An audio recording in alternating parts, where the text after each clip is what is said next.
जास्त आहे कोणतं रीड करा Madhavi Thomson atomic model read करा बुककडे लक्ष द्या टाइमर करतो page number 324 Thomson performed several experiments with glass vacuum tube wherein a voltage was applied. हे तुम्ही सांगतो का सांगा? Thomson performed several experiments with glass vacuum tube wherein a voltage was applied between two electrodes inside an evacuated tube. The cathode was seen emit rays which produced a glow when they struck the glass behind the anode. By studying the properties of these rays, he concluded that the rays are made up of negatively charged particles which he called electrons. This demonstrated that atoms are not indestructible. They contain electrons which are emitted by the cathode. So याच्यामध्ये काय आहे बा तुम्हाला त्यांनी सांगितलं आहे की त्यांनी एक एक्सपेरिमेंट केलेला आहे ग्लास व्हॅक्यूम ट्यूब आहे त्याला तुम्ही वोल्ट सप्लाय केलेलं आहे ओके त्याच्यामध्ये इलेक्ट्रॉड आहे क्लिअर कॅथोड आणि एनोड असतील कॅथोड म्हणजे काय असतो जो इमिट करतो रेजला क्लिअर आहे आणि जो प्रोड्यूस करतो glow when they stuck the glass behind the anode ठीक आहे सो एनोडपर्यंत जाताना ते जे रेज इमिट होतात त्या कॅथोडकडनं जे रेज जातात ते कॅथोड रे ट्यूब असते त्या कॅथोड रे ट्यूबचं तुम्हाला इथे एक्सप्लेनेशन दिलं नाही आहे पण ते कॅथोड ट्यूब असते अशी जे तुमच्या पूर्वीच्या काळचे जे टी व्ही राहायचे बा त्याच्या मागे असं भरपूर असायचं ना ते मोठा टी व्ही असायचा असं मोठा है ना ते मोठं असण्याचं कारण तेच होतं की तिथे कॅथोड रे ट्यूब राहायची कळलं का आणि आता तुम्ही एलईडी वापरता म्हणून हे एवढं मागचं गेलं डायरेक्ट असं होऊन गेलं फ्लॅट होण्याचं कारण आहे की आपण ते एलईडी यूज केल्यामुळे डायरेक्ट ग्लो होतात मागच्या वेळेस तसे ग्लो करावे लागायचे मग हे जे पिक्सल ग्लो करावे लागायचे अशी ट्यूब राहायची कॅथोड रे ट्यूब अशी ट्यूब राहायची इकडे एक एनोड वगैरे राहायचे आणि हे इथं ग्लोविंग स्क्रीन असते याच्याकडनं इमिट केले जायचे ते इमिट करून ज्याच्यावरती स्ट्राईक होईल तोच फक्त ग्लो व्हायचा कळलं का म्हणजे इकडचे कॅथोडकडनं जे रेज येतील ना ते ज्या पॉईंटवरती पडतील तेच फक्त ग्लो व्हायचे नाही तर नाही व्हायचे मग तुम्हाला पिक्सल दिसायचे टीव्हीवर मग त्याच्यासाठी ते स्ट्रक्चर असं लाभ होतो हे कॅथोड रे ट्यूब असायची ना इथं थॉमसनची सो आता ते स्ट्रक्चर नाही आहे सध्याला मग हे तो त्या जमान्यातला टी व्ही समजा त्या जमान्यातल्या टी व्हीच्या गप्पा करतोय या ठिकाणी इलेक्ट्रोड असतो ठीक आहे इलेक्ट्रोड्स असतात कॅथोड असतो cathode was seen emit rays which produce the glow when they stuck to the glass behind the anode एनोडच्या मागे जो ग्लास आहे त्याला जेव्हा हे कॅथोड रेवरनं इमिट होणार रेज जेव्हा स्ट्रक करतात दॅट टाइम ते पॉईंट्स असतात ते काय करतात ग्लो करतात म्हणजे दिसणार ना तुम्हाला पिक्सल इथे अशा टाईपचं so by studying the properties of this ray he conclude that the ray are made of a negatively charged particle which is called as electrons so याचं म्हणणं होतं मग आता त्यांनी ही ट्यूब तयार केली आणि ते ग्लो करत होते मग त्यांनी अनुमान लावला याच्यावर की हे जे रेज जात आहेत हे रेज जे जात असतील हे जर इकडे ग्लो करतायत ॲनोडकडे कोणाकडे ग्लो करतात ते ॲनोडकडे म्हणजे हा इथं ॲनोड असतो ठीक आहे ॲनोडच्या मागची ही स्क्रीन असते त्याच्या मागे तो स्क्रीन असते त्या स्क्रीनच्या याच्यावरती ते ग्लो करत असतात मग त्याचं म्हणणं होतं की जर ही इथं ग्लो करतायत तर हे निगेटिव्ह पॉझिटिव्हकडे अट्रॅक्ट होतात ना मग हे याच्याकडेच का आले त्याच्यावर झालं तर क्लोज का झाले तर ते निगेटिव्ह पॉझिटिव्हकडे अट्रॅक्ट झाले असतील म्हणून हे कोण असले पाहिजे इलेक्ट्रॉन असले पाहिजे रेस कुठले चार्ज असले पाहिजे इलेक्ट्रॉन्स असले पाहिजे आणि ते ॲनोडकडे जाता ॲनोड हा पॉझिटिव्ह चार्ज असतो हा याला तुम्ही काय म्हणणार कॅथोड म्हणता कळलं का त्याला सुरुवातीला माहित नव्हतं की हा कॅथोड आहे त्याला फक्त माहिती होतं की हे इलेक्ट्रॉन येतो पण याच्यामध्ये हा जो रे येतोय हा इलेक्ट्रॉन असतील का कारण ते ॲनोडकडे जात आहेत आणि तिथं ग्लो करतात कळलं का निगेटिव्ह पॉझिटिव्हकडे जाईल ना जर ते पॉझिटिव्ह राहिले असतील तर बिगल झाले असते ठीक आहे सो या केसमध्ये पण this is demonstrated by the atom was not indestructible and contain electron which are emitted by the cathode. बघा याच्यावरून आपल्याला एक गोष्ट कळते की कॅथोडकडनं काय इमिट होतात इलेक्ट्रॉन इमिट होतात एनोडकडनं काय असतं पॉझिटिव्ह चार्ज असतो प्रोटॉन इमिट होतात ठीक आहे next Thomson proposed his model of an atom in 1903. According to this model, an atom is a sphere having a uniform positive charge in which electrons are embedded. This model is referred to as Coulomb-Purdue model. The total positive charge is equal to the total negative charge of electron in the atom, rendering it is electrically neutral. As the whole solid sphere is uniformly positively charged, the positive charge cannot come out and only the negatively charged electrons which are small can be emitted. This model also explained the formation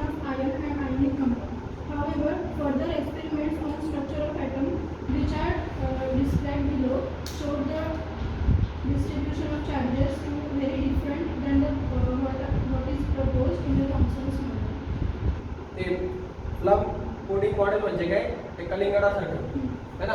त्यांनी कशी उपमा दिली त्याला, एक कलिंगड असेल ना, त्या कलिंगडामध्ये हे रेड कलरचं असतं, त्याच्यामध्ये ते बिया असतात 5.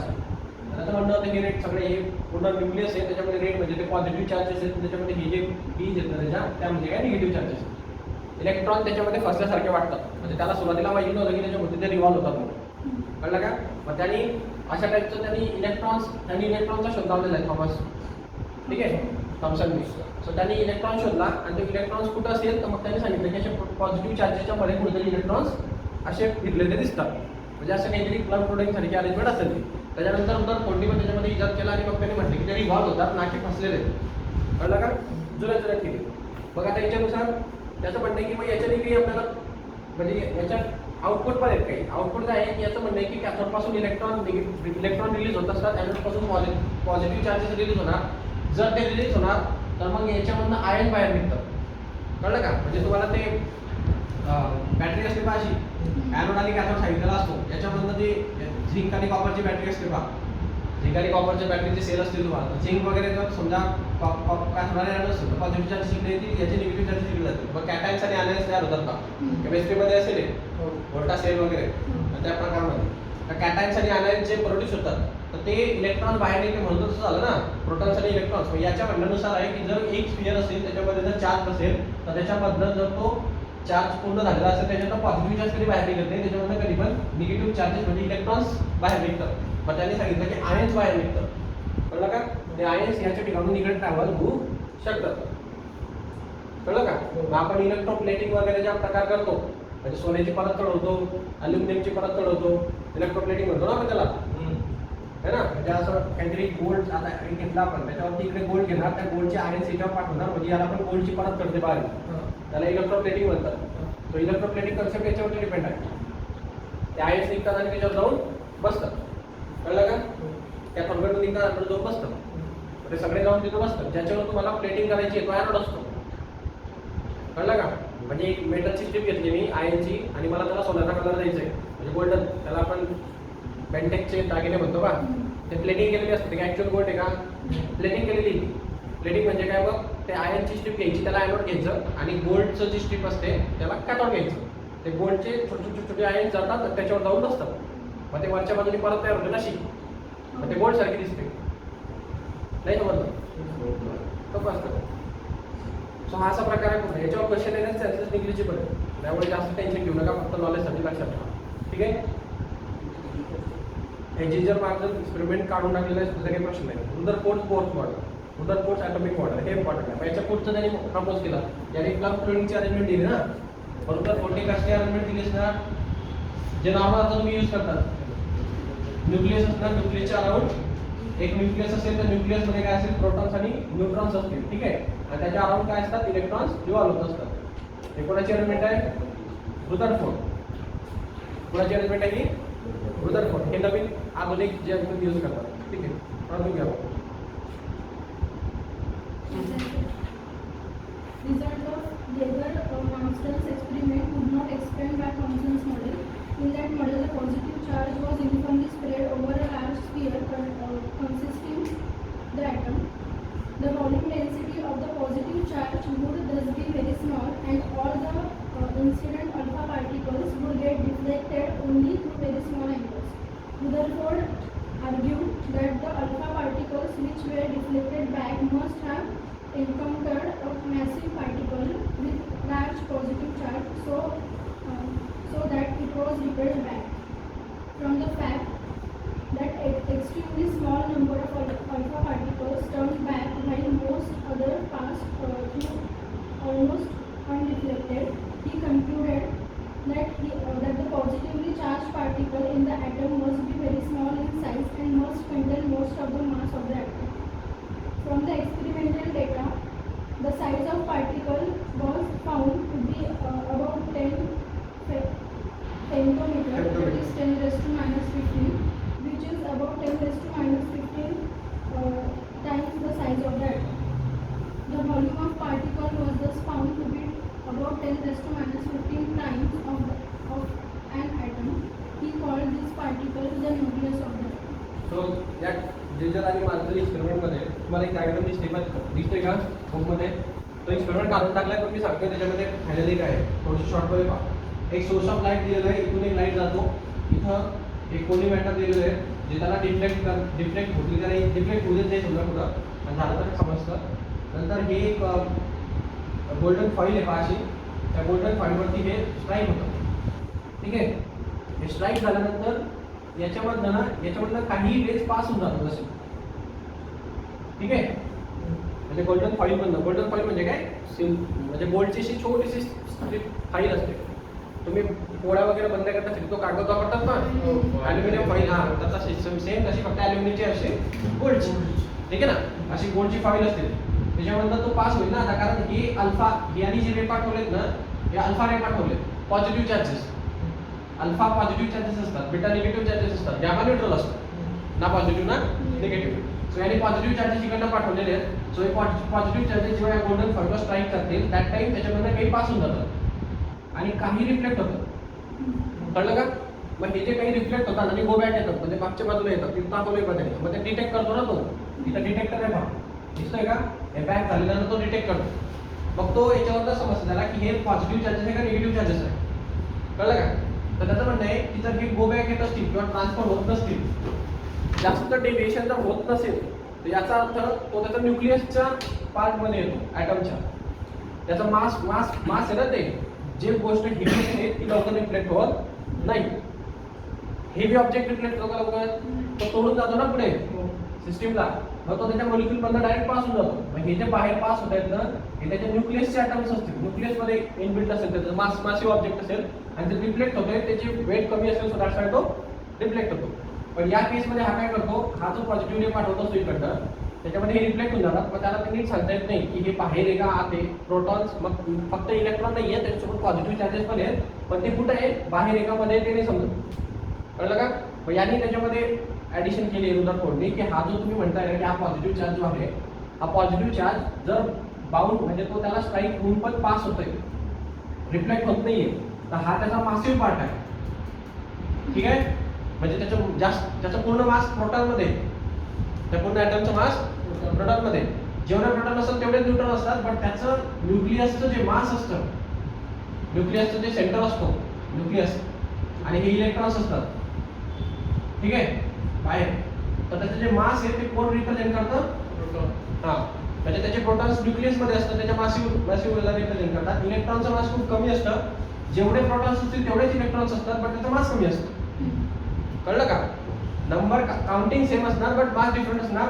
ॲटम हा इलेक्ट्रिकली न्यूट्रल असतो, म्हणण्याचा अर्थ जेवढे प्रोटॉन तेवढेच न्यूट्रल इलेक्ट्रॉन्स असतात. कळलं का? म्हणून त्याला आपण इलेक्ट्रिकली न्यूट्रल म्हणणार. बट मासेसच्या याच्याने जर विचार केला आपण या एक्सपेरिमेंट, त्याला कळतं की हा जर रिफ्लेक्ट होत नाहीये, म्हणजे हा अल्फा रिफ्लेक्ट होत नाही, तर हा त्याचा मासिव्ह इलेमेंट असणार, सो दॅट्स वाय तो न्यूक्लियसमध्ये प्रेझेंट असतो. नाही समजलं? हां, त्याचा मास जे न्यूक्लियस आहे ना मेन, न्यूक्लियसमध्ये प्रोटॉन्सच असणार, इलेक्ट्रॉन बाहेर असते. ठीक आहे, एवढं त्याच्यामध्ये सांगितलं तरी पुढे. He proposed that the entire positive charge and most 99.99% मास त्याचं प्रोटॉनने बनलेलं आहे. of mass of an atom is concentrated in the central nucleus and the electron revolve around it in its circular orbit similar to revolution of the planet around the sun in the solar system. The revolution of electron was necessary as without it the electron would fall into positively charged nucleus and the atom would collapse. The space between the orbits of electrons, which decide the size of an atom, and the nucleus is mostly empty.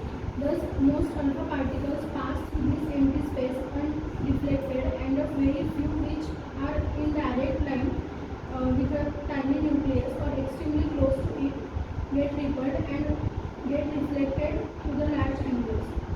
This model also explains why no positively charged particles are emitted by atom while negatively charged electrons are. This is because of the large mass of the nucleus which does not get affected when force is applied. रुदरफोर्डचं model आहे ना, रुदरफोर्डचं model येतो मला 10 पर्यंत पण झालेलं आहे. याच्यामध्ये काय आहे बघा, मी आता पण काय सांगितलं तुम्हाला, 99.9% त्याचं मास कोणामध्ये रिप्रेझेंट करतं, न्यूक्लियसमध्ये, ती कुणामुळे, प्रोटॉनमुळे. ठीक आहे, इलेक्ट्रॉन बाहेर फिरतात. याच्यामध्ये हा म्हणतो की हे सोलार सिस्टीम सारखं आहे. सन हा सेंटर असणार, त्याच्या अवतीभोवती काय फिरणार, प्लॅनेट्स फिरणार, तसले इलेक्ट्रॉन त्याच्या भोवती रिव्हॉल्व होतात. ठीक आहे, हा टॉपिक तुम्ही तिथे टाकून द्यायचा आहे. याच्यामध्ये महत्त्वाची गोष्ट आहे की त्याला कसं कळलं की हे 99% मास त्याच्यामध्ये, मी तुम्हाला आता सांगितलं तो डिफ्लेक्ट होत नाही, कळलं ना. तो मास इलेमेंट असल्यामुळे डायरेक्ट पास होऊन जातो, थ्रू आउट पास होऊन जातो. सो दॅट्स वाय त्याचा मास प्रोटॉन्स असल्यामुळे तसं डिफ्लेक्ट होणार नाही. जर डिफ्लेक्ट होत असेल तर कुठला ऑब्जेक्ट जर डिफ्लेक्ट होतो म्हणजे इथून जर जास्त डिफ्लेक्शन झालं रादर दॅन रिफ्रॅक्शन होतंय ना, हे पास होऊन जाते. पास होण्यापेक्षा रिफ्लेक्शन जर जास्त झालं तर माझा म्हणण्याचा अर्थ असतो की हा जो चार्ज आहे हा कोणता चार्ज असला पाहिजे, निगेटिव्ह चार्ज असला पाहिजे, कारण त्याचा मास कमी आहे. गोबॅक येतोय ना जास्त, मग रिफ्लेक्शन जर जास्त येत असेल तर तुम्ही जे पाठवणार रे तो कोणता काय येतो, इलेक्ट्रॉन्स येतो. त्याचं म्हणणं आहे की जास्त डिफ्लेक्शन जर इलेक्ट्रॉन देत असतील तर जेव्हा आयन्स बाहेर निघतात किंवा काही निघतात, कोणाच्याही पुढे जातात, तर इलेक्ट्रॉन्स जातात ना की प्रोटॉन. न्यूक्लियस मध्ये प्रोटॉन नाही निघत, इलेक्ट्रॉन्स कंबाईनिंग करतात. मग कोव्हॅलेंट बॉन्ड असो का आयोनिक बॉन्ड असो, तुम्ही कोणाचं कॉम्बिनेशन करतात, इलेक्ट्रॉनचं कॉम्बिनेशन करतात ना कोव्हॅलेंट बॉन्डिंग मध्ये. याला 3 इलेक्ट्रॉन दिले, 2 इलेक्ट्रॉन घेतले, कधी तुम्ही ऐकलंय का प्रोटॉन घेतले प्रोटॉन दिले? केमिस्ट्री मध्ये आहे की नाही कोव्हॅलेंट बॉन्डिंग, आयोनिक बॉन्डिंग? काय असतं कोव्हॅलेंट बॉन्ड आणि आयोनिक बॉन्ड मध्ये फरक? शेअरिंग असते. 2 प्रकारच्या गोष्टीत बघा, दोन प्रकारचे लोक असतात. आता माझ्याकडे समजा इंक आहे आणि एकाकडे पेन आहे, बरोबर, दोघांना लिहायचंय, तर एकाला इंक देईल, दुसरा पेन देईल, दोघं मिळून लिहितील. नाही दुसरा ऑप्शन आहे तो डायरेक्ट घेऊन टाकेल, तू मला पैसे देऊन टाक, मी तुला इंक देऊन टाकतो का. 2 ऑप्शन आहेत ना, एक डायरेक्ट देऊन टाकतो आणि एक शेअरिंग करून टाकतो. ठीक आहे, मग ते कोव्हॅलेंट बॉन्ड म्हणजे शेअरिंग आहे आणि ते आयोनिक म्हणजे डायरेक्ट दिलं. असं तो स्वतःला स्टेबल करण्यासाठी डायरेक्ट देऊन टाकतो किंवा घेऊन टाकतो. म्हणजे आयोनिक मध्ये जे काही पास होणार म्हणजे एकातनं दुसऱ्या एका ॲटममध्ये जे पासिंग होणार ते प्रोटॉनची नव्हता, कोणाची होते, इलेक्ट्रॉनची होतं. प्रोटॉनची अशासाठी होत नाही की तो हेवियर ऑब्जेक्ट, हेवियर सबस्टन्स त्याच्यामध्ये, तो न्यूक्लियसमध्ये प्रेझेंट असतो. ठीक आहे का, एवढंच लक्षात ठेवायचं तुम्हाला, बस. त्याच्या पलीकडे काहीच डिफिकल्टी जी तुझं फोन मॉडल डिफिकल्टी कोणा Do this model in its basic form is still accepted. It faces certain difficulties. We know from Maxwell's equation that an accelerated charge emits electromagnetic radiation. An electron in Rutherford's model moves uniformly along a circular orbit around the nucleus. Even though the magnitude of its velocity is constant, its direction changes continuously, and so the motion is an accelerated motion. Thus, the electron should emit electromagnetic radiation continuously.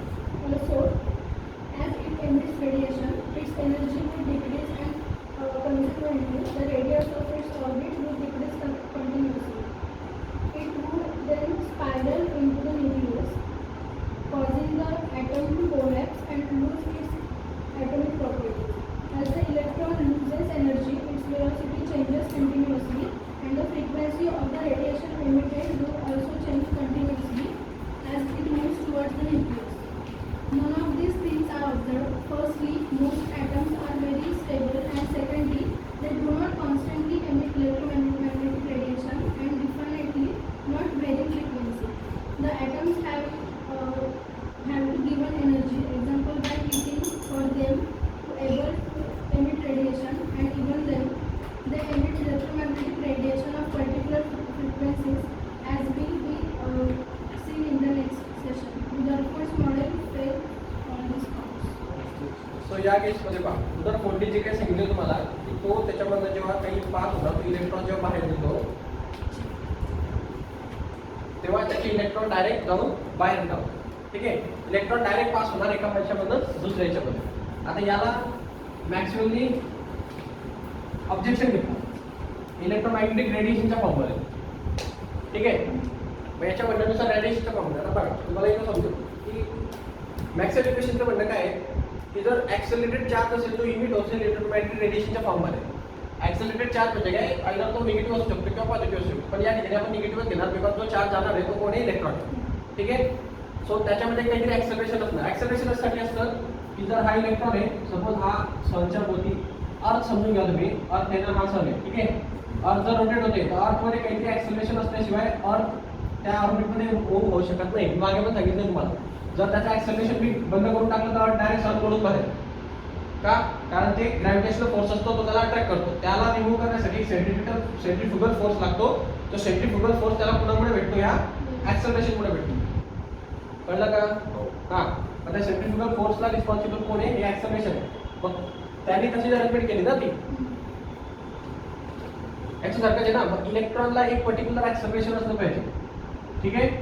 आणि ते acceleration ही term actually पाहायला गेलं तर ती constant acceleration आहे. ते काय आहे?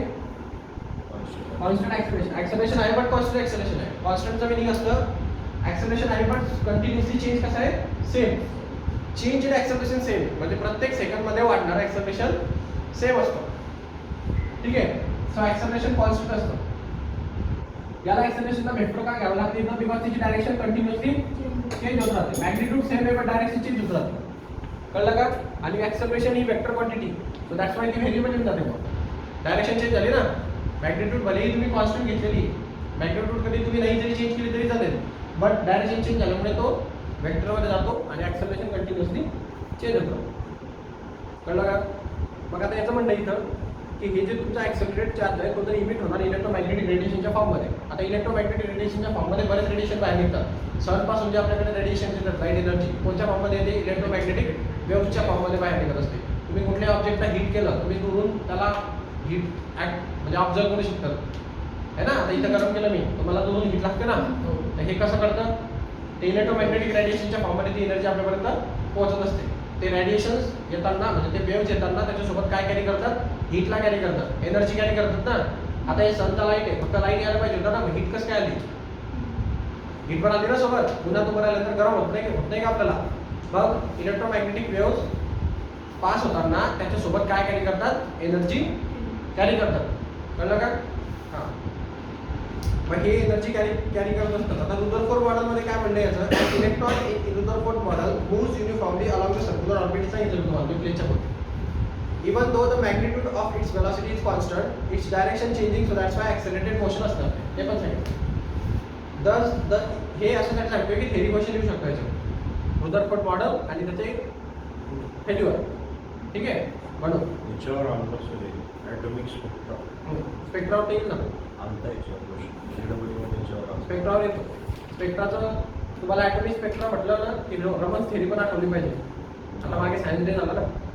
हा. त्याची लाईट का पाण्याचा ब्ल्यू लाईट का होतो? परत तुम्हाला रमन्स एक्सपेरिमेंट माहिती असेल ना. माहित नाही का? त्याचा फक्त सायन्स डे सेलिब्रेट केला. तर त्याचा पण थेरीचा पण अभ्यास करा. खूप सुपेरियर थेरी आहे. म्हणजे कुठल्याही मेटलला आपल्याला ओळखता येतं. भरपूर गोष्टींचे कारण तुम्हाला रमेन इफेक्ट देता येतं. स्कॅटरिंग होत असते ॲक्च्युअली मॅटरमध्ये. तर तो स्कॅटरिंगचा फेनॉमेनॉल आहे. कुठल्याही याचा कलर का चेंज होऊन जातो? प्रत्येक मोलिक्यूल स्वतःचा वेगळा ग्राफ तयार करतो. रमन इफेक्टच्या याच्याने फ्रिक्वेन्सी वेगवेगळी बनवतो, वेगवेगळ्या प्रकारे स्कॅटर होतो. त्यामुळे रमन फ्रिक्वेन्सीच्या वेगवेगळी स्कॅटरिंग झाल्यामुळे त्याचा वेगवेगळा कलर तयार होतो. प्रत्येक सबस्टन्सला आयडेंटिफाय करण्यासाठी आपण रमनचे इफेक्ट यूज करतो. कुठलाही सबस्टन्स आला तुम्ही तर त्याला वेगळी आयडेंटिटी देऊ टाकतो. त्याचा ग्राफच वेगळा तयार होतो ना. सो आयडेंटिटी वेगळीच बनते. आपल्याला कधी कुठल्याही सबस्टन्सला कुठल्याही मिनरलला वगैरे ओळखायचं असेल किंवा कुठल्या याच्यावरचा मिनरल्स आहे किती सारखा असला तरी पण त्याचा थोडा जरी चेंज असेल तरी ग्राफ वेगळा भेटतो. स्कॅटरिंग वेगळ्या प्रकारे होते ना फ्रिक्वेन्सीची. सो रमन्स इफेक्ट आयडेंटिफिकेशनसाठी यूज होतो मिनरल्स वगैरेमध्ये. पाठवून देईल मी तुम्हाला. सो बापरे. The electron should be emit electromagnetic radiation continuously. So electrons काय असतात? इलेक्ट्रॉन्स इलेक्ट्रोमॅग्नेटिक रेडिएशनच्या फॉर्ममध्ये बाहेर निघत असतात समजा ॲटम्समध्ये. ओके. जे हेवी असतात त्यांच्यामधनं निघतात. हेवी म्हणजे कोण? युरेनियम वगैरे है ना. युरेनियम वगैरे तुम्ही जर U35 युरेनियम U35 ठेवला तुमच्या आजूबाजूला किंवा रेडियम ठेवला. ओके. रेडियम किंवा युरेनियम हे असे इलेमेंट आहेत की यांचं ॲटॉमिक मास आहे ना ते खूप जास्त लार्ज आहे रादर दॅन त्यांच्या स्पेसपेक्षा. मग त्यांच्यामधनं रेडिएशन कंटिन्युअसली बाहेर निघत असतात. हे माहिती दिसेल तुम्हाला. रेडियमचं जेव्हा म्हणजे इन्व्हेन्शन केलं गेलं होतं तेव्हा मादाम क्युरी आणि पेरी क्युरी ते नाही का ते. हां. त्यांचा जो नवरा होता त्याला स्किन कॅन्सर होतो गेला. तर त्याचा का म्हणजे ते पेरी क्युरी का मेले तर त्याच्यामुळे कारण असं येते की ते हे जे होतं इलेमेंट त्यांनी बनवलेला तो शोधलेला तो ते पाठी घेऊन फिरायचे. त्यांना माहितीच नव्हती की याच्यामध्ये रेडिएशन बाहेर निघतात म्हणून. मग तेव्हा त्यांची डेथ झाली तेव्हा लोकांना कळलं की याचं रेडिएशन बाहेर निघतात. मग त्यांना नोबेल भेटलं तसं. डेथ झाल्यानंतर. सो अशा बऱ्याच गोष्टी असतात ज्या सायंटिस्ट लोकांना सॅक्रिफाईस करावं लागतं. कारण त्यांना माहितीच नसतं ना काही. तुम्हाला तर माहिती की त्याच्यात रेडिएशन निघतं, त्याला काय माहिती, तो पाठी घेऊन गेला. मग स्किन कॅन्सर झालं ना, रेडिएशन जास्त रेडिएशनच्या कॉन्टॅक्टमध्ये आल्यामुळे स्किन कॅन्सर होतं ना. X ray, alpha ray, gamma ray, beta ray यांच्या कॉन्टॅक्टमध्ये आल्यामुळे स्किन कॅन्सर होतो. झेरॉक्सवाले पण असतात ना, त्यांना पण सांगतात बा ते लावून करायचं. तर लावून करायची काही गरज नसते, ते हाताने करतात डायरेक्ट ठेवून डायरेक्ट. पण मग काही म्हणजे ते परिणाम भोगता लागतात नंतर.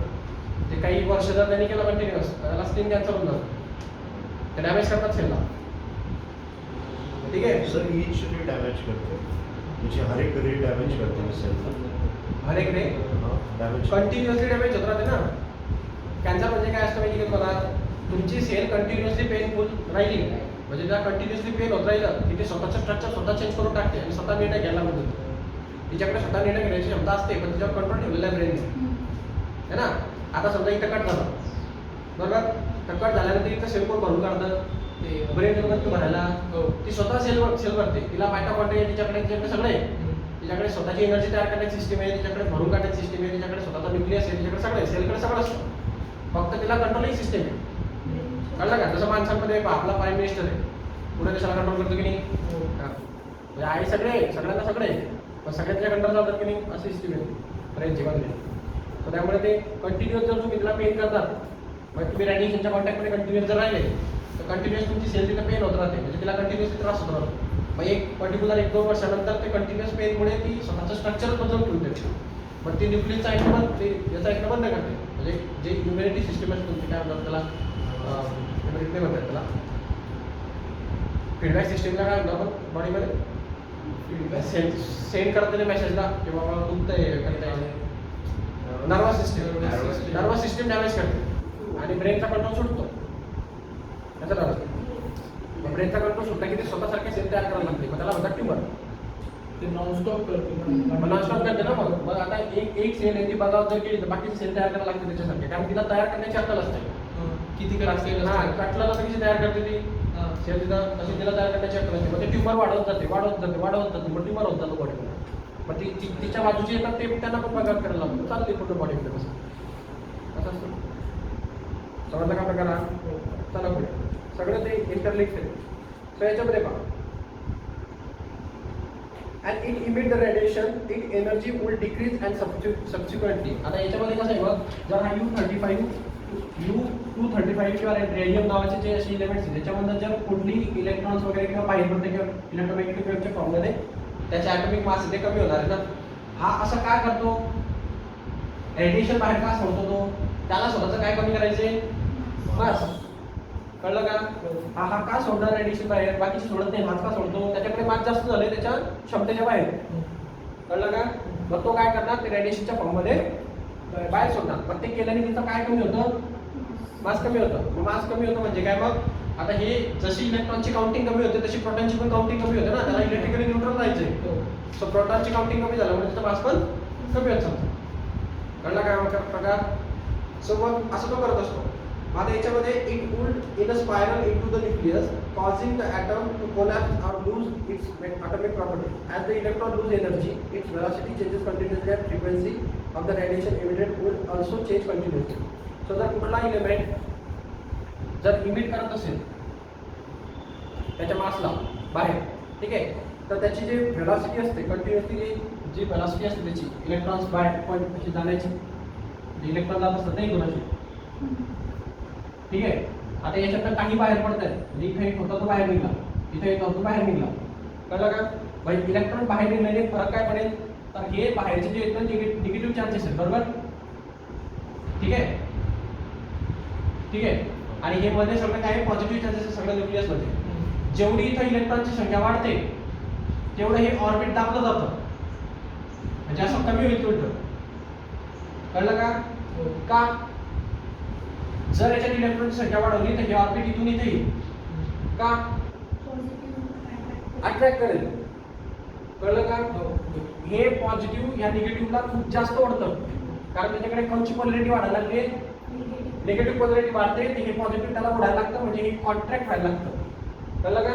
मग याच्यानुसार तुमच्या पिरियोडिक टेबलमध्ये तुम्हाला क्वेश्चन विचारला जातो पिरियड टेबलमध्ये असा क्वेश्चन होते ना 10 पर्यंत की जर मी इलेक्ट्रॉनची संख्या म्हणजे लेफ्ट कडनं राईट कडे गेलो तर इलेक्ट्रॉनची काउंटिंग कशी होते वाढत जाते ना 1 2 3 4 अशी वाढते तर दॅट टाइम त्याची जी रेडियस असते ऑर्बिटची ती रेडियस कशी होणार घटणार का वाढणार कमी होणार या प्रश्नाचं उत्तर होतं कमी होणार लेफ्ट टू राईट ऑर्बिटची रेडियस जी असते ती साईज कशी होते कमी होते आता त्याच्यात इलेक्ट्रॉनची संख्या वाढते पण ऑर्बिटची साईज कमी होते मग का त्याचं कारण असं आहे की एकाच ऑर्बिटमध्ये इलेक्ट्रॉनची काउंटिंग वाढल्यामुळे त्याची पोलॅरिटी रिव्हर्स निगेटिव्ह होत राहते जास्त निगेटिव्ह झाल्यामुळे तो कॉन्टॅक्ट होतो अट्रॅक्शन फोर्स पण मग तीच गोष्ट जर खाली गेलो आपण तर मग ऑर्बिट काउंटिंग वाढत राहते म्हणजे एक ऑर्बिट मग 3 ऑर्बिट कारण तुम्ही नवीन ऑर्बिट सुरू करतात ना तर त्यामुळे इतर रेडियस वाढत राहतो इलेक्ट्रॉन तेवढेच आहेत ना याच्यात जर 1 इलेक्ट्रॉन होता लास्ट ऑर्बिटमध्ये याच्यात पण वाढत राहतो याच्यात पण वाढत राहतो लास्ट ऑर्बिटमध्ये पण ऑर्बिटची काउंटिंग वाढल्यामुळे साईज वाढते एवढं ना टेनला हां मग त्याचा संदर्भ इथे थोडा की हे इलेक्ट्रॉन्स ची जे साईज असणार ते डिक्रीज होणार when we increase the electrons पण या केसमध्ये इलेक्ट्रॉन जर वाढवले किंवा कमी केले तर याची व्हेलॉसिटी बदलते ना ती इलेक्ट्रॉनची जी व्हेलॉसिटी होती त्या व्हेलॉसिटीमुळे त्याला जे ॲक्सेलरेशन भेटत होतं ते कशावर डिपेंड आहे ते हा सेंट्रिपिटल फोर्स किती ताणणार आणि हा सेंट्रिफ्युगल किती लागणार त्याच्यावर डिपेंड आहे ना नाही कळलं हां मग जर तुम्ही याच्यामध्ये इलेक्ट्रॉनची संख्या वाढवणार तर हा सेंट्रिपिटल फोर्स वाढेल की नाही आणि जर तुम्ही इलेक्ट्रॉनची काउंटिंग कमी केली तर कोण वाढेल सेंट्रिफ्युगल फोर्स वाढेल की नाही बाहेर होणार म्हणजे बाहेर जाण्याची टेंडन्सी वाढते मग या दोघांमध्ये चेंज होईल तर ही व्हेलॉसिटी चेंज होईल व्हेलॉसिटी चेंज झाल्यामुळे ॲक्सेलरेशन चेंज होईल कळलं का नाही कळलं थोडंसं डीप मध्ये ते लिहिण्यासाठी सांगतोय तुम्हाला लिहिता आलं पाहिजे टेक्निकल टर्म मध्ये होतं काय ठीक आहे सो याची व्हेलॉसिटी आणि ॲक्सेलरेशन कंटिन्युअसली चेंज होत होतं बिकॉज याच्यामध्ये इलेक्ट्रॉन्स कंटिन्युअसली बाहेर जात होतं मग त्याच्यामुळे कंटिन्युअसली बाहेर गेल्यामुळे काय होईल की याच्यामध्ये इलेक्ट्रॉनची काउंटिंग कमी होईल इलेक्ट्रॉनची काउंटिंग कमी झाल्यामुळे काय होईल सेंट्रिपिटल फोर्स कमी होईल कारण अट्रॅक्शन कमी होईल ना मग कोण वाढेल सेंट्रिफ्युगल फोर्स वाढेल कळलं का म्हणून त्याची ॲक्सेलरेशन व्हेलॉसिटी कंटिन्युअसली चेंज होत राहते पण याच्या म्हणण्यानुसार तुम्ही सारखी आहे रुदरफोर्ड मग प्रॉब्लेम आहे की नाही रुदरफोर्डमध्ये रुदरफोर्ड म्हटलं ते कॉन्स्टंट आहे पण हा म्हणतो चेंज होत राहते जर रॅडिएशन झालं तर चेंज व्हायला पाहिजे ना जर मास चेंज होतोय तर मग मॅक्सवेलने दुसरी याच्यावरती पुढची थिअरी मांडली की जर रॅडिएशनच्या फॉर्ममध्ये असेल तर तुम्हाला कॉन्स्टंट म्हणता येईल नाही फ्रिक्वेन्सी आणि त्याची व्हेलॉसिटी आणि ॲक्सेलरेशन कंटिन्युअसली चेंज होणार बिकॉज मास त्याच्यातनं बाहेर जातो फक्त रेडिओ एलिमेंट्सच्या बाबतीतच आहे हां त्यांनी म्हणजे सगळ्या ॲटम रुदरफोर्डने सगळ्या ॲटमला लावलं ना पण मग त्याच्यानंतर जेव्हा रेडिओ ॲक्टिव्ह सबस्टन्स बाहेर निघले दॅट टाइम मॅक्सवेलने त्याला ऑब्जेक्शन घेतलं नाही कळलं असं असतं थोडंसं विचित्र आहे पण करावं लागेल none of these things are observe आता याच्यापैकी असं काही ऑब्झर्व होतं झालं त्याला so firstly most atoms are very stable and secondly they do not constantly emit electromagnetic radiation and definitely not of varying frequency. The atom have to be given energy by heating. आता हे याच्यामध्ये सांगितलं त्यांनी इथं की अशा टाईपचे पण काही गोष्टी असतात की जिथून समजा काही मास वगैरे निघत नसतं म्हणजे मास नाही निघत बाहेर फक्त एनर्जी बाहेर निघते मास वगैरे जाणार नाही मग अशा टाईपचं कुठल्या ऑब्जेक्टला तुम्ही गरम करताय म्हणजे हिटिंग करताय तर हिटिंगमध्ये कुठलाही ऑब्जेक्ट त्याच्यातली इलेक्ट्रॉन्स वगैरे बाहेर सोडत नाही ठीक आहे का म्हणजे इथे बाधित दिले जाते by hitting for them to able the emit radiation and even they emit electromagnetic radiation of a particular frequency as will be seen in the next session तुमच्या याच्यामध्ये किती फ्रिक्वेन्सीने पाठवणार तो बट त्याचं म्हणणं इथं की हे जे कंटिन्युअसली फ्रिक्वेन्सी जे चेंज होत होती तसं ह्या रेडिएशनच्या फॉर्मॅटमध्ये ते चेंज होत राहते पण समटाईम्स जसे की हिटिंग वगैरे करताय तुम्ही या टाईपच्या याच्यामध्ये तर कुठलंही मास बाहेर निघत नाही कळलं का हिटिंगमध्ये मास नाही निघत पण रेडिएशन निघतात समजलं का म्हणजे आता समजा मी कुठला ऑब्जेक्टला हिट करतोय त्याच्यापासून मला गरमी भेटते पण त्याचा मास कमी होत नाही रिजन मास कमी होत नाही रिजन जेवढा आहे तेवढंच राहतं कळलं का या फॉर्मॅटमध्ये अशा टाईपच्या याच्यामध्ये आपल्याला त्याचा मास बाहेर न निघल्या कारणाने याची फ्रिक्वेन्सी आहे ती कॉन्स्टंट म्हणजे कंटिन्युअसली चेंजेस न होत असता कॉन्स्टंट राहते या ठिकाणी अशा टाईपच्या रेडिएशन तर कोणतेही मास बाहेर निघत नाही ना मास न बाहेर निघल्यामुळे ॲक्सेलरेशन पण तेवढंच राहतं व्हेलॉसिटी पण तेवढीच राहते त्यामुळे त्याची फ्रिक्वेन्सी पण तेवढीच राहते मास निघला तर प्रॉब्लेम आहे नाही कळलं जर मास निघणार नाही ते चेंज होण्याचा काही प्रश्न उठत नाही. मग ते इथं ओके, हिटिंगच्या बाबतीत ते ओके, बट या अशा टाईपच्या रेडिएशनच्या बाबतीत ते नॉट ओके. कळलं का? मग इथं त्याने ऑब्जेक्शन घेतलेलं त्याच्यावरती, तर ते पुढे आहे कसं ॲटॉमिक स्पेक्ट्रोलॉजी. ठीक आहे. ॲटॉमिक स्पेक्ट्रा फ्रिक्वेन्सीच्या हिशोबाने अलग अलग टाईपचे सिरीज तयार होतात. ठीक आहे. सो रमन इफेक्टचा जवळपासचा टॉपिक आहे. तुम्हाला याच्यावर बराच रमन इफेक्ट दिसेल. रमन इफेक्टवरून चाललेलं आहे ते. ठीक आहे. पुढचं घेऊ atomic spectra. Atomic spectra. We know that when a metallic object is heated, it emits radiation of different wavelength. When this radiation is passed through a prism, we get continuous spectrum. However, the case is different when we heat hydrogen gas inside a glass tube to high temperatures. The emitted radiation has only a few selected wavelengths, and when passed through a prism, we get what is called line spectrum, shown for the visible range in figure 15.4. It shows that hydrogen emits radiation of wavelength 410, 434, 486 and 656 nanometer and does not emit any radiation with wavelength in between these wavelengths. The lines seen in spectrum are called emission lines. So बघा याच्यामध्ये काय म्हणणं आहे, कुठल्याही जर ऑब्जेक्टला आपण hit करणार त्याच्यामधनं जे रेडिएशन निघतात त्या रेडिएशनला जर आपण प्रिझममधनं बघितलं, त्याच्या बाजूला प्रिझम आणून ठेवला आणि प्रिझममधनं पास केलं त्या रेडिएशनला, तर मग तुम्हाला त्याच्यामधनं स्पेक्ट्रम दिसतात. म्हणजे वेगवेगळ्या टाईपच्या फ्रिक्वेन्सीच्या लाईन निघलेल्या असतात. ठीक आहे. म्हणजे फ्रिक्वेन्सी चेंजिंग असते, कंटिन्युअसली चेंजिंग फ्रिक्वेन्सी असते. मग ते फ्रिक्वेन्सी चेंज आता कलर हा प्रकार कसा आहे माहिती का, तुम्हाला माहिती असेल फ्रिक्वेन्सी आणि वेव्हलेंथ चेंज झाल्यामुळेच कलर तयार होतो. सगळे कलर व्हाईट कलरच आहेत.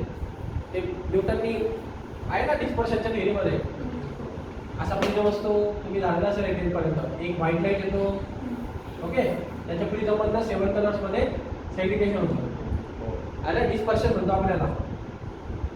मग सगळ्या कलरचं मिळून एक व्हाईट कलरच असतो. पण हे कलरमध्ये सेपरेशन का झालं, बिकॉज हा जो रेड कलर आहे त्याची काय आहे, वेव्हलेंथ जास्त आहे. वेव्हलेंथ कशी आहे, अशी असते ती वेव्हलेंथ, अशी मोठी समजा. आणि हा जो व्हायलेट कलर आहे खालचा, त्याची वेव्हलेंथ कशी आहे, कमी, म्हणजे ही अशी असते. कळलं का? सो वेव्हलेंथ कमी आणि वेव्हलेंथ जास्त याच्यामध्ये फरक असतो. याची वेव्हलेंथ जास्त असल्या कारणाने हा डिव्हेट होत नाही, म्हणजे डिव्हेट होत नाही, तो पास होतो कारण त्याचे स्ट्रॉंग येतो. कळलं का? अर्गत नाही ना तो, डायरेक्ट फ्रॅक्शन मधून जाणार. ज्याची वेव्हलेंथ कमी असते तो डेव्हिएशनवर जास्त फोकस करतो, म्हणजे रिफ्लेक्ट वगैरे होण्यावर, स्प्लिट होण्यावर. कळलं का? मास याचं जास्त असतं. सो वेव्हलेंथ जास्त असते म्हणजे याचा मिनिंग असतं फ्रिक्वेन्सी कशी तिची कमी आहे. कळलं का? आणि याची फ्रिक्वेन्सी जास्त आहे, वेव्हलेंथ कमी आहे म्हणजे याची फ्रिक्वेन्सी कशी आहे, जास्त आहे. तर हे एकमेकांची इन्व्हर्सली प्रपोर्शनल असतात. फ्रिक्वेन्सी म्हणजे काय, एक सायकल, एका सेकंडमध्ये किती सायकल बसतात. तर समजा हा 1 सेकंड आहे, 1 सेकंडमध्ये बरेच सायकल बसले ना, त्याची फ्रिक्वेन्सी जास्त आहे. 1 सेकंडमध्ये एकच सायकल बसलं, फ्रिक्वेन्सी कमी आहे. कळलं का? सो म्हणण्याचा माझा अर्थ आहे की फ्रिक्वेन्सी चेंज झाली, वेव्हलेंथ चेंज झाली म्हणजे कलर सुद्धा चेंज होतो. कळलं का? हां. तर कुठल्या फ्रिक्वेन्सीचा कलर सर्वात, म्हणजे कलर रेड असेल, कमी फ्रिक्वेन्सी का जास्त फ्रिक्वेन्सी, कमी फ्रिक्वेन्सी, आणि वेव्हलेंथ जास्त पाहिजे तेव्हा डार्क कलर येतो. आणि लाईट कलर कधी येतो, फ्रिक्वेन्सी जास्त पाहिजे, वेव्हलेंथ कमी पाहिजे तेव्हा लाईट कलर येतो. कळलं का? आणि सर्व मिळून वाईटच होणार. मग आता याच्यामध्ये त्याचं म्हणणं आहे की आपण जर ते रेडिएशन घेतले, ते एक ऑब्जेक्ट आहे मी इथं, याला हिट केलेलं आहे इथं, ठीक आहे, आणि याचे जे रेडिएशन येत आहे त्यांना मी प्रिझमवरती घेतोय. त्या प्रिझममधनं जे बाहेर निघणार ना ते डिस्पर्शन होईल नाही असेल. ते डिस्पर्शन होऊन एका पर्टिक्युलर फ्रिक्वेन्सीवर डिस्पर्शन होतं. त्याच्या पलीकडे कोणत्याच फ्रिक्वेन्सीवर डिस्पर्शन होत नाही. तर त्या पर्टिक्युलर फ्रिक्वेन्सी दिली जाते तुम्हाला हायड्रोजन ॲटमसाठी. जर एक हायड्रोजन ॲटम होता, त्या हायड्रोजन ॲटमला आपण एका ट्यूबमध्ये घेतलं, त्या हायड्रोजन ॲटमवर हीट केलं, ठीक आहे, तर त्याच्यामधनं जे रेडिएशन बाहेर निघतात, म्हणजे जे रेडिएशन बाहेर निघतात त्याला आपण प्रिझमवर घेऊन जर आपण चेक केलं तर त्याच्यामधून तुम्हाला अशा टाईपचा स्पेक्ट्रम पाहायला भेटतो. म्हणजे असे एक कलर निघणार, हा दुसरा, हा तिसरा आणि हा चौथा. सो एकाची फ्रिक्वेन्सी आहे 410,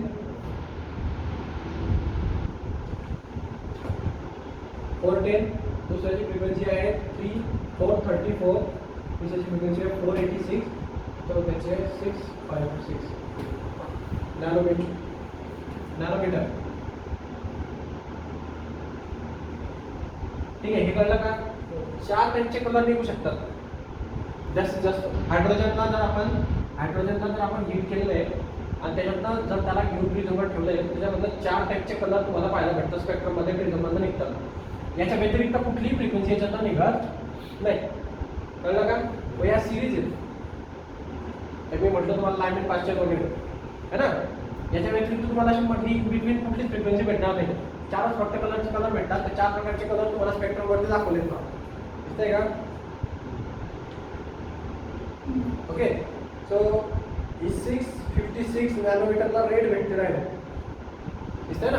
व्हिजिबल रेंजमध्ये भेटतात, म्हणजे आपल्याला दिसतात ना. सो रेड वगैरे भेटणार अशी, ठीक आहे.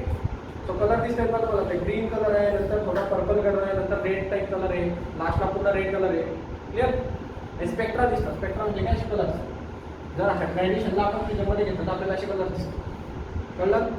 आणि यांच्या व्यतिरिक्त कुठली फ्रिक्वेन्सी भेटत नाही, म्हणजे एवढेच दिसतात फक्त हायड्रोजनसाठी. हायड्रोजनसाठी. बाकी पुढे Hydrogen atom also emits radiation at some other values of wavelength in the ultraviolet, infrared, and at longer wavelength. The spectral lines can be divided into groups known as series with names of scientists who studied them. The series starting from the shorter wavelength and going to larger wavelength called Diamond series, Balmer series, and Martian series, Bracket series, P-Ford series, etc. In each series, the separation between successive lines decreases as we go towards shorter wavelength and they reach a limiting schematic diagram of clear आहे. हा topic थोडा वेळ लागेल याला शिकवायला, numerical पण द्यायचं, ठीक आहे. त्यानंतर बघू.